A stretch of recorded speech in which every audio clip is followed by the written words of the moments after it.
Barcelona won, Tottenham Hotspur won, and Barca go through as top of the group with Tottenham Hotspur coming in second due to the score draw between Inter de Milan and PSV at the Giuseppe Meazza. There's not too many things to analyze directly in our overall performance because I think this is kind of like an anomaly, not something that will translate directly into our performances later in the season. But certainly I would have liked to see a little bit more of desire, but what can we do when we are putting up a squad that have never played before together all at the same time?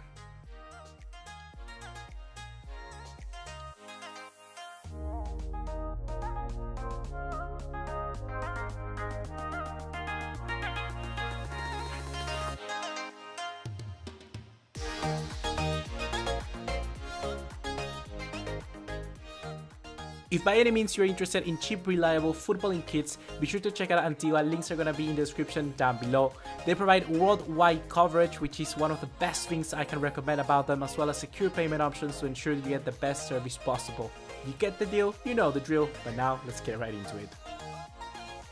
What's going on, guys? ¿Cómo están? BugaLuis here, welcome back to another video here on the channel, just like always. And if it seems that I'm actually recording this the same day as the preview, it's just because of the jumper, really, because like I can prove to you that it's another different day. If you're excited for this match review, be sure to drop us a like, leave us a subscribe, turn on the bell notification icon, do all that jazz. But now let's get into the actual things and let's talk about some football. So let's start off simple. I made my preview that basically the title was the biggest reason why Barca must not rotate, and that is because I think that we needed to maintain that continuity, to maintain that form, those clean sheets, those performances that we had in our last 3 games. And I think that Valverde opted up for morally kind of like the long term. We all have different visions on how to work, and he's the manager, so he has all the right to do that. And at the end of the day, I can say that I may have an opinion, but I also agree with what the manager put out today. It was a good balanced 11. It wasn't weak in my opinion. It was a good 11. For me, the main thing about this 11 was that it was competitive. Like, we had Silicen in goal, a very good goalkeeper. You know how much I praise this guy. I think that this game he actually demonstrated why he should not only be a backup keeper at Barcelona, but probably he could be a first team goalkeeper in a lot of European clubs. That's what he demonstrated today, and damn, we're so lucky to have him. We had Nelson Semedo on the right back. We had Lenglet, Vermeulen, 2 decent center backs in European level. Like, they are good, they're decent. Especially Lenglet, I think it's a little bit better than Vermeulen. Then Juan Miranda, young, promising left back, which I actually think in this game he didn't put a foot wrong. He could have been a little bit better, but I was very happy with his performance overall. In the middle of the park, Valverde decided to go with Rakitic. We still see this Rakitic starting every single game. I don't know what we make of this now, but actually I think it's reasonable, taking into account that Rakitic is one of the only players that can perform a similar role to Sergio Busquets. We've seen how he has played in kind of that CDM role, when he has actually done a little bit good, and in this game it was much more of the same. So I think that Rakitic in that position was kind of like justified. And then we saw obviously Aleñá and Arthur Melo forming up that final midfield 3. And then up top we got a front 3 of Munir through the middle, Coutinho through the left, and Ousmane Dembele through the right.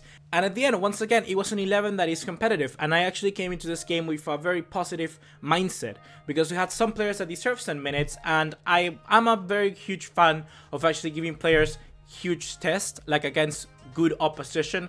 And today I don't feel that they put a foot wrong. I feel that today they demonstrated a little bit. They could have done a lot better, but I think that they got away with a good, successful performance in some cases. Not all of the players, but they did their job. And against Tottenham Hotspur, in a match that was key for them, they did good enough. So now obviously let's talk a little bit more in depth about those actual player analysis. So the first one has to be Ousmane Dembele. We know the situation that surrounds him in the media, in kind of like newspapers, all of that. We know that Dembele is in a sticky situation. And today I think it was a good step in the right direction, because as we know, he has come back from 3 consecutive starting positions where he did very, very good. He had goals, assists. He has done amazingly for Barcelona in these last few weeks. But certainly also in those last few weeks, we've had some sort of kind of like issues with Dembele's apparent attitude, coming late to training, and he doing it again this time around like 2 days ago. And I don't want to get too much into that, but I just want to point out something that for me was very key to get him out of this special situation and to get him to become a great player at Barcelona. And that thing that I noticed was that the fans are backing him. This situation reminded me at first of something like Andre Gomez, where, for instance, Andre Gomez was being booed by the media, was kind of like having these sticky situations surrounding him, and the fans as well kind of like fell into that black hole basically, and also continued to harass Andre Gomez in the stadium, stuff like that. We just didn't want him at the club. But this time around, the fans are not following the media. This time around, the fans are sticking to Dembele, to what they see on the field. And if Dembele delivers, then it's our job to push the guy forward and make him a better player for us, basically, because it's a win-win situation, and it's certainly what we want to see.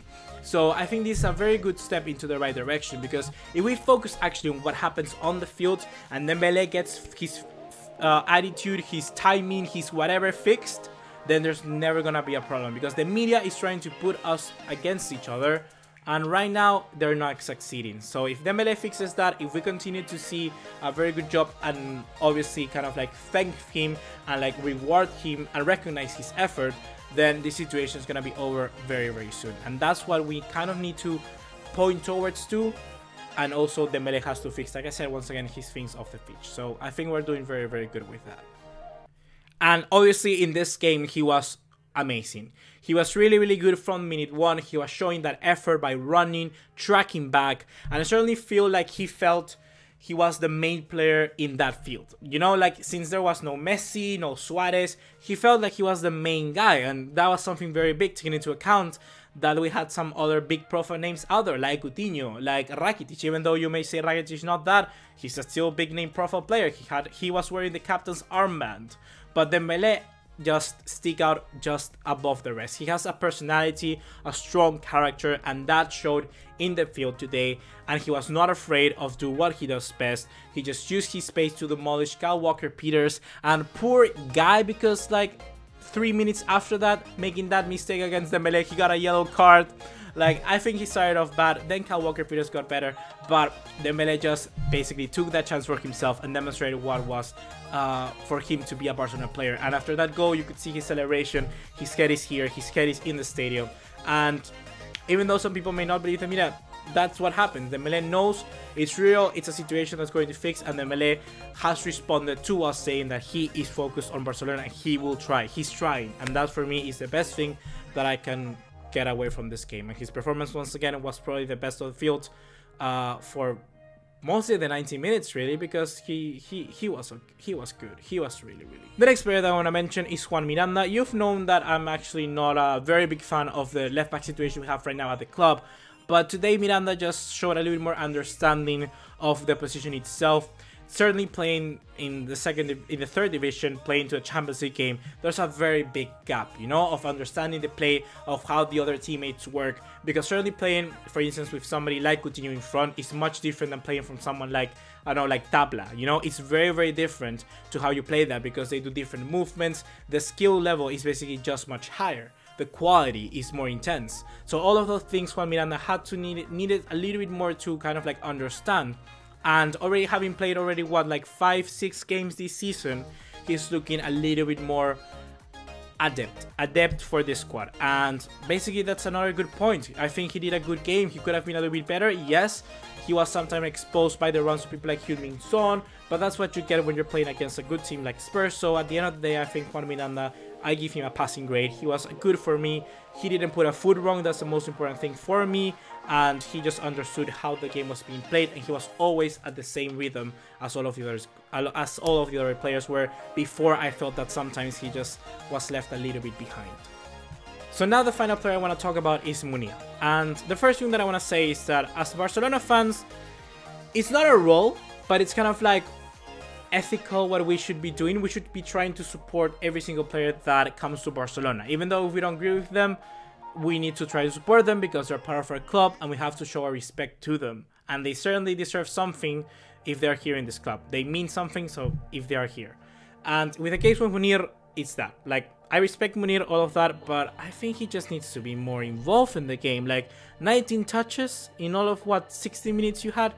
That's not good enough. He wasn't as mobile. He never really got up there. He was never sticking in. He never stuck to the number 9 position. He like drifted left, drifted right, never really understand, and was not part of the team. I don't know with Munir. Like, he's a good player that can help us get more numbers into the box at the end of the day. For instance, like we did against Valencia, where we needed that goal. But apart from that, as a, let's say as a starter or as a players we need to get an impact out of it, he's just nowhere near, I think, the top of the list of Barcelona right now.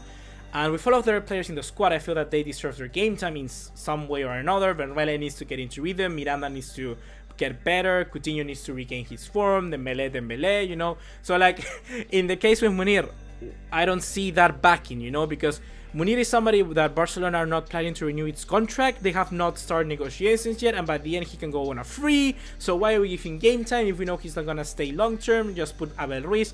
Well, Abel Ruiz is injured, but you know what I mean. We need to start thinking somewhere else, because right now in a long term, I don't think Munir will stay at the club. I don't know. I'm intrigued to see what you think. Do you think Munir has a future here long term at Barcelona? And if you do, what do you think he needs to like improve? Because right now in this game, it just shows to me he's a little bit kind of like offset. He's not right. There's something wrong with him, not in the sense of like attitude or confidence, but he just doesn't click. He just didn't understand what was going on in this game, in my opinion. Like in the final third, he was all over the place. Like, I don't know what's going on. So yeah, that's gonna be what I want to say about Munir, and hopefully you understand. And now to explain what I want to say next, we have to talk a little bit more about Spurs, because we have to recognize what they did today. They necessarily didn't dominate the game in a case of kind of like, I don't know, like imposing. They weren't imposing at all, because they had very good chances, but they wasted a lot of them. So they never really imposed themselves in the game, but they did dominate it in the sense of, for instance, dominating space. They had more possession, they had good passes, they got a good pressing, they did all of the kind of like individual things you need to kind of like dominate a game. They did those well, and that resulted in them at the end of the game having more possession than us, something that doesn't happen normally with Barcelona, having more passes than us. That's something that not normally doesn't happen with Barcelona. And if we take a look, for instance, just right away as positioning of people like Coutinho, Dembele and Munir, they're just nowhere near the box of Spurs, because in all honesty, we were not even close in some cases. Spurs just push us very far into the midfield, something that not normally happens, and that has to be recognized because of a team that had bravery enough to do that, imposing pressure here at Barcelona, at the Camp Nou. Hence, they also had a very weaker squad per se, because we didn't have Messi, we didn't have Busquets, we didn't have Luis Suarez. So overall, they had it easy going, but at the end of the day, you can only beat what's in front of you. So hopefully with the heat maps, you had a chance to actually understand what happened in this game, in sense of like how positionally Barcelona was. Getting a 1-1 draw, for instance, may be a little bit kind of like underwhelming, but if we just take a look at this game, which was meaningless, and at the end of the day, we did good enough, Spurs could have done a lot better. Spurs could have actually gotten a win here at Barcelona easily, but they just didn't take the opportunities they had. In all honesty, they got really lucky, in my opinion, by PSV, Chucky Lozano's early goal against Inter.